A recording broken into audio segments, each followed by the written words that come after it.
Hello दोस्तों। तो आज मैं लेकर के आया हूँ बुक रीडिंग का 20वां क्लास। यह एक 25 दिनों का सीरीज चल रहा है। इस सीरीज को उन लोगों के लिए बनाया गया है जिन लोगों को इंग्लिश पढ़ने नहीं आता है, जिन लोगों को इंग्लिश पढ़ करके उसका हिंदी मीनिंग निकालने नहीं आता है, या जिन लोगों को इंग्लिश का वर्ड मीनिंग याद नहीं है, या जिन लोगों को इंग्लिश का ग्रामर में कुछ भी याद नहीं है या पता नहीं है, उन लोगों के लिए इस सीरीज को बनाया गया है। तो अगर आपको इंग्लिश आती है और इस वीडियो पे चले आए हैं तो घबराने की कोई बात नहीं। इस वीडियो को आप शुरू से अंत तक देखें। मैं विश्वास दिलाता हूँ कि इसमें से इसी चैप्टर से आपको कुछ ऐसा सीखने को मिलेगा जो कि आपको पहले पता नहीं होगा। इस वीडियो में आप लोग सीखेंगे कि एक डाकिया है जिसे इंग्लिश में पोस्टमैन बोला जाता है, उसके बारे में आप लोग कैसे 2-4 सेंटेंस इंग्लिश में बोलेंगे, इस क्लास में आज आप लोग सीखने वाले हैं। तो चलिए स्टार्ट करते हैं आज की क्लास का। पहला, dwelling place and house. Dwelling place यानी निवास स्थान और हाउस यानी घर। तो इतना का हिंदी मीनिंग हुआ कि रहने का स्थान और घर। यानी एक डाकिया है, वह किस तरीके से काम करता है, उसका रहने का स्थान और घर क्या है, चलिए हम देखते हैं। A postman lives in cities and towns.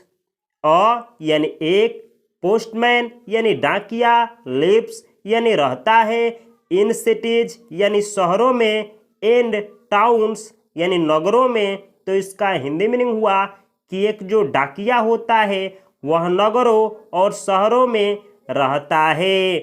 तो यह सिटी सिंगुलर नाउन होता है, उससे बना है सिटीज प्लूरल नाउन। इसमें एस जोड़ करके इसका भी टाउन का प्लूरल बना है। तो यह प्रेजेंट इंडेफिनिट टेंस है जिसमें लिव वर्ब का 5वां फॉर्म का यूज किया गया है। तो अगर आपको टेंस नहीं आती है तो इसी चैनल पे सभी टेंस को सिखाया गया है, जो कि आप इस वीडियो को देखने के बाद इस चैनल के प्लेलिस्ट में जा कर के टेंस के वीडियो को देख सकते हैं। अगला सेंटेंस है, he is a poor man so his house is small, it is made of brick and stone. He यानी वह, यानी पोस्टमैन की बात हो रही है, तो आप यहाँ पे अ पोस्टमैन भी लिख सकते हैं। हे यानी वह यानी डाकिया, इज यानी है, अ यानी एक, पुअर यानी गरीब, मैन यानी आदमी। तो इतने का हिंदी मीनिंग हुआ कि वह एक गरीब आदमी है।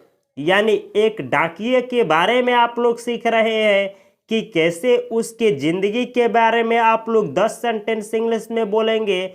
तो चलिए देख लिए कि जो डाकिया होता है वह बहुत शहरों या नगरों में रहता है, वह एक गरीब आदमी है। सो इसीलिए हिज हाउस यानी उसका घर, इज यानी है, स्मॉल यानी छोटा। तो इतने का हिंदी मीनिंग हुआ कि इसीलिए उसका घर छोटा है। अगला सेंटेंस है, it is made of brick and stone. It is यानी यह, इट यानी यह यानी घर के लिए प्रयोग हुआ है, यानी घर है, मेड ऑफ यानी बना हुआ, ब्रिक यानी ईंट, एंड यानी और, स्टोन यानी पत्थर। तो इतने का हिंदी मीनिंग हुआ कि जो घर है वह ईंट और पत्थर का बना हुआ है। यानी एक पोस्टमैन है जो कि बहुत सारे नगरों या शहरों में रहता है, वह गरीब आदमी है, उसका घर छोटा है, जिसका घर जो है पत्थर और ईंट का बना है। अब आप लोग जानेंगे कि वह जो पोस्टमैन है वह ड्रेस कैसे पहनता है। ड्रेस यानी पोशाक। ही वियर्स अ खाकी यूनिफॉर्म। ही यानी वह, वियर्स यानी पहनता है, यानी एक, खाकी यानी हल्के रंग का, यूनिफॉर्म यानी ड्रेस। तो इसका हिंदी मीनिंग हुआ कि वह एक हल्के रंग का कपड़ा यानी पोशाक पहनता है। तो यह जो सेंटेंस है प्रेजेंट टेंस का सिंपल यानी इंडेफिनिट टेंस है, प्रेजेंट इंडेफिनिट टेंस का सेंटेंस है। इसमें वियर वर्ब का पांचवा फॉर्म का यूज किया गया है। अगला सेंटेंस है on his head he wears a cap और अ टर्बन। ऑन यानी पर, हिज हेड यानी उसके माथे पर, ही यानी वह, वियर्स यानी पहनता है, और यानी एक, कैप यानी टोपी, और यानी और और यानी एक, टर्बन यानी पगड़ी। तो इतने का हिंदी मीनिंग हुआ कि अपने माथे पर वह एक टोपी या एक पगड़ी पहनता है। यानी जिस डाकिये की बात हो रही है वह अपने माथे पे या तो एक पगड़ी रखता है या तो फिर एक टोपी को पहनता है। तो ये भी वियर वर्ब है। इसका प्रयोग किसी पोशाक को पहनने को बतलाने के लिए किया जाता है। अगला सेंटेंस है when he is on duty he carries a leather bag. When ये जब, यहाँ पे कब नहीं होगा। इंट्रोगेटिव, अगर इस सेंटेंस में इंट्रोगेटिव मार्क्स होता तब जाकर के इस वर्ण का हिंदी मीनिंग कब होता है, लेकिन चूंकि यह इंट्रोगेटिव सेंटेंस नहीं है तो यहाँ पे व्हेन का हिंदी मीनिंग जब होता है। तो जब, ही यानी वह यानी डाकिया, इज यानी है, ऑन ड्यूटी यानी ड्यूटी पर, तब जाकर के वह क्या करता है, ही यानी वह, कैरेज यानी ढोता है, और यानी एक, लेदर बैग यानी चमड़ा का बना हुआ बैग। तो इतने का हिंदी मीनिंग हुआ कि जब जो पोस्टमैन है वह ड्यूटी पर होता है तब वह क्या करता है कि वह एक चमड़ा का बैग कैरी करता है यानी ढोता है। तो ये जो कैरीज लिखा है यह कैरी वर्ब का पांचवा फॉर्म है, और यह जो टेंस है प्रेजेंट इंडेफिनिट टेंस है। अगला सेंटेंस है in this bag he keeps money orders and parcels. In this bag यानी इन यानी में, दिस बैग यानी इस बैग में, ही यानी वह यानी डाकिया के लिए प्रयोग हुआ है डाकिया, कीप्स यानी करता है, मनी ऑर्डर्स यानी मनी का ट्रांसफर, एंड यानी और, पार्सल्स यानी पार्सल्स। यानी इतने का हिंदी मीनिंग हुआ कि उस बैग में वह जो डाकिया है वह मनी का लेन देन और पार्सल करता है। यानी जो डाकिया होता है उसके पास बहुत सारे लोगों का पैसा आता है और वह पैसे को कहाँ पहुँचाना है वह पहुँचाने का काम डाकिया करता है, और पार्सल भी बहुत चीज़ें उनके पास आती है, वह पार्सल को भी घर घर पहुँचाने का काम डाकिया का होता है। अगली सेंटेंस है in his hands he carries letters. In यानी में, हिज हैंड्स यानी अपने हाथों में, ही कैरीज, ही यानी वह, कैरीज यानी ढोता है, लेटर्स यानी एक से अधिक पत्रों को। तो इतने का हिंदी मीनिंग हुआ कि वह अपने हाथों में पत्रों को ढोता है। जैसे कि आप लोग यहाँ पे चित्र में देख सकते हैं, ये वो डाकिया है, ये जो है यहाँ पे हाथ में लेटर को लिया हुआ है और बहुत सारी चीज़ें को टांगे हुआ है, इसको आप लोग देख सकते हैं। आगे दिया गया है, अब आप लोग जानेंगे कि यह जो आदमी है, जो डाकिया है, वह खाने में क्या खाता है। His food is simple. His यानी उसका, फूड यानी भोजन, इज यानी है, सिंपल यानी सादा या साधारण। तो इतने का हिंदी में हुआ कि वह जो डाकिया है उसका भोजन साधारण है, यानी वह खाना जो है सादा सा खाना खाता है। He eats bread, rice, dal and vegetables. He यानी वह यानी डाकिया, डाकिया के लिए ही का प्रयोग किया गया है। अगर आपको पता नहीं है कि ही, सी, इट, दे, वी, यू ये सब क्या होते हैं, तो इन सभी को प्रोनाउन बोला जाता है। प्रोनाउन में बहुत सारे प्रोनाउन होते हैं, जैसे personal pronoun, definite indefinite pronoun, interrogative pronoun और प्रोनाउन का यूज भी होता है। जैसे कि यहाँ पे देख सकते हैं कि ही का प्रयोग हुआ है। तो अगर आप प्रोनाउन को डिटेल में सीखना चाहते हैं और उसका यूज भी सीखना चाहते हैं तो इसी चैनल पे आप लोगों को सिखाया गया है। आप लोग इस चैनल के डिस्क्रिप्शन, इस चैनल के प्लेलिस्ट में जा कर के प्रोनाउन वाले सीरीज को देख सकते हैं। डाकिया, ही यानी डाकिया यानी वह खाता है रोटी, चावल, दाल और साग सब्जी। वेजिटेबल का हिंदी मीनिंग होता है साग सब्जी। राइस यानी चावल और ब्रेड यानी रोटी। तो इतने का हिंदी मीनिंग हुआ कि जो डाकिया है जिसकी बात की जा रही है उसका भोजन साधारण है। वह खाता है, क्या खाता है? ये रोटी खाता है, चावल खाता है, दाल खाता है और साग सब्जी खाता है।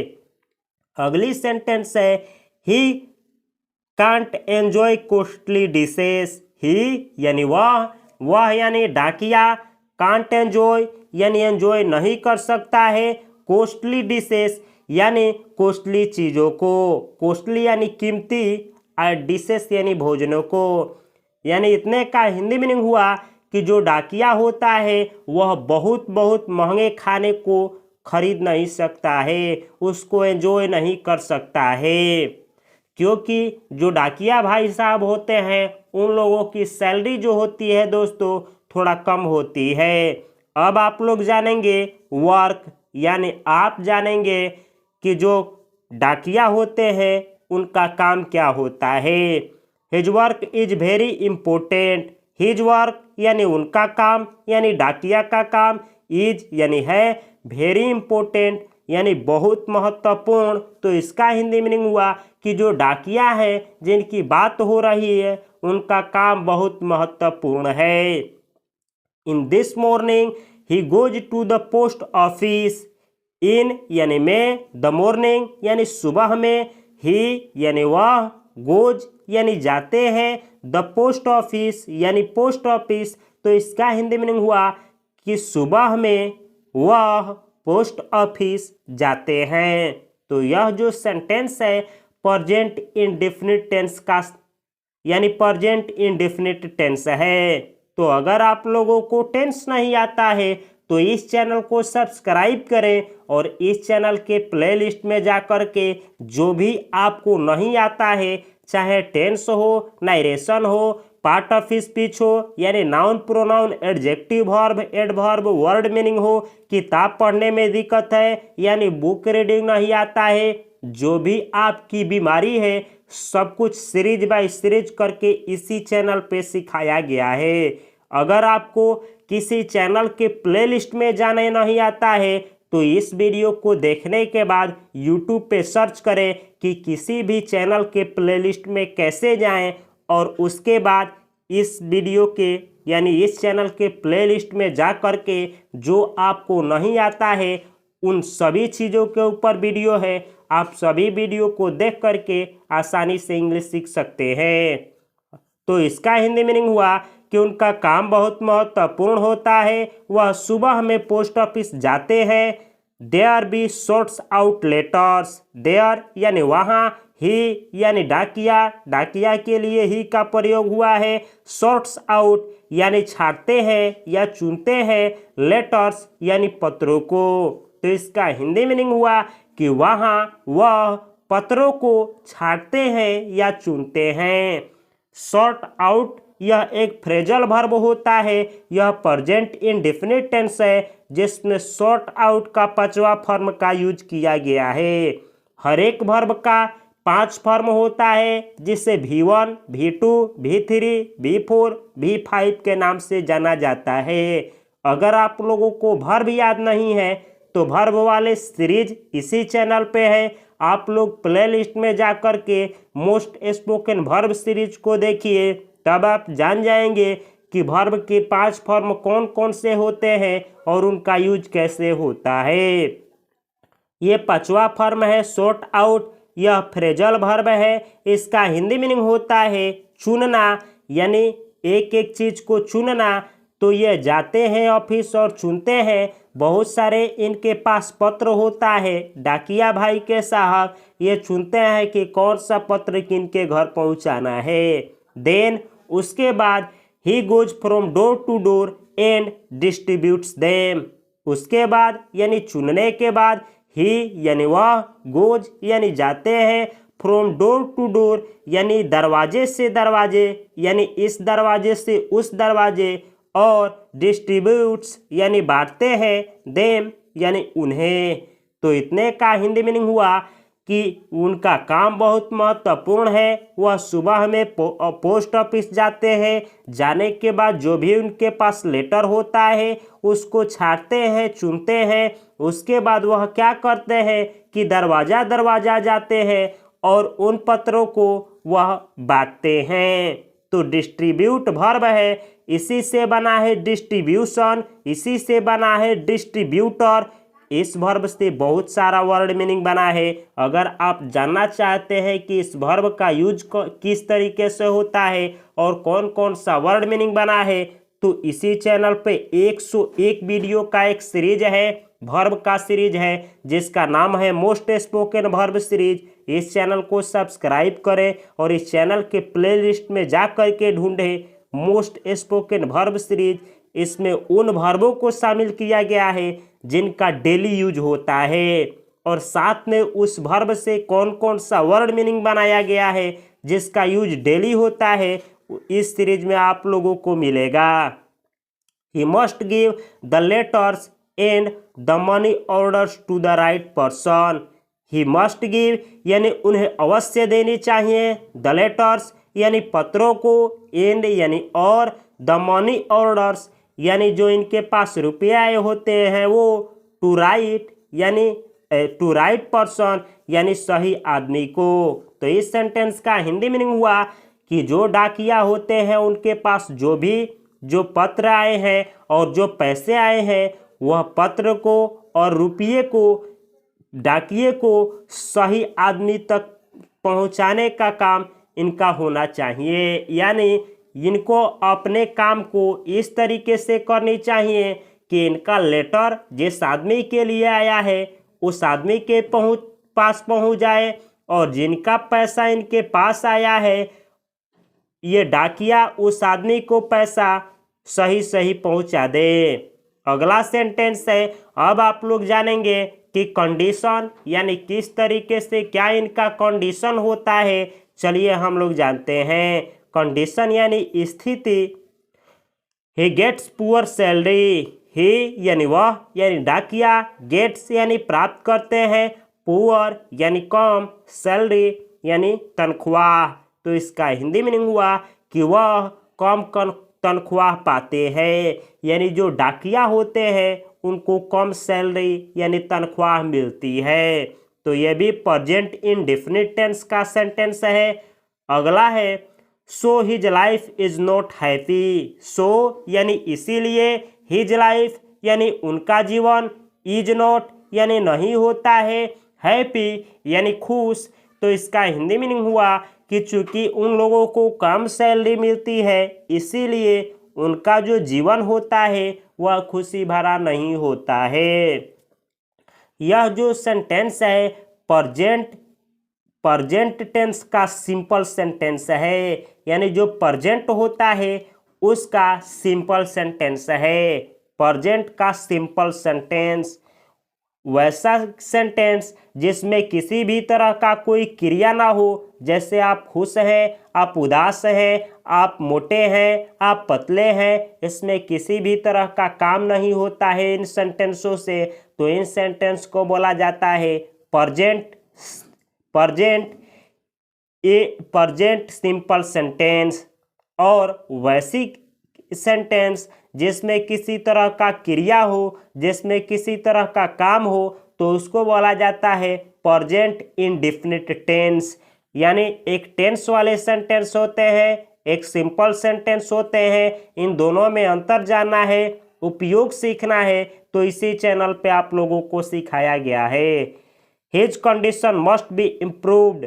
हिज कंडीशन यानी उनकी स्थिति, यानी डाकिया की जो सिचुएशन है मस्ट बी इम्प्रूव्ड, यानी इम्प्रूव्ड की जानी चाहिए। इम्प्रूव का हिंदी मीनिंग होता है सुधार करना। तो इसका हिंदी मीनिंग हुआ कि जो डाकिया होते हैं उनकी स्थिति में सुधार की जानी चाहिए, यानी अवश्य सरकारों के द्वारा इनकी शैली में सुधार की जानी चाहिए। तो अगर आप लोगों को must, may, might, can, could, should का यूज नहीं आता है तो सब कुछ इसी चैनल पे सिखाया गया है। His children should get free education. His children यानी उनके बच्चे, शुड गेट यानी पानी चाहिए, फ्री एजुकेशन यानी फ्री का एजुकेशन। तो इसका हिंदी मीनिंग हुआ कि जो डाकिया होते हैं उनके बच्चे को फ्री में एजुकेशन दी जानी चाहिए, यानी सरकार को ऐसी विधि व्यवस्था बनानी चाहिए कि जो हमारे डाकिया भाई हैं उन लोगों को बच्चे जो हैं उनको फ्री में एजुकेशन प्राप्त हो। He should get more money, he should get more पे। ही यानी उन्हें यानी डाकिये को, शुड गेट यानी देनी चाहिए, मोर पे यानी अच्छी सैलरी। तो इसका हिंदी मीनिंग हुआ कि सरकार को ऐसा विधि व्यवस्था करनी चाहिए कि जो पोस्टमैन होते हैं उनको अच्छा वेतन मिलनी चाहिए, क्योंकि ये लोग हम लोगों का कहीं का पता, बहुत दूर दूर का पता अच्छे अच्छे जगह पे पहुंचाते हैं। यह एक अच्छा समाज सेवी है। तो इन लोगों को अगर अच्छा वेतन मिलता है तो घर अच्छा चलेगा, तो हम लोगों का देश पे अपना योगदान बेटर तरीके से देंगे। इस तरीके से यह ज़मीन हमेशा हमेशा खुशहाल रहेगी।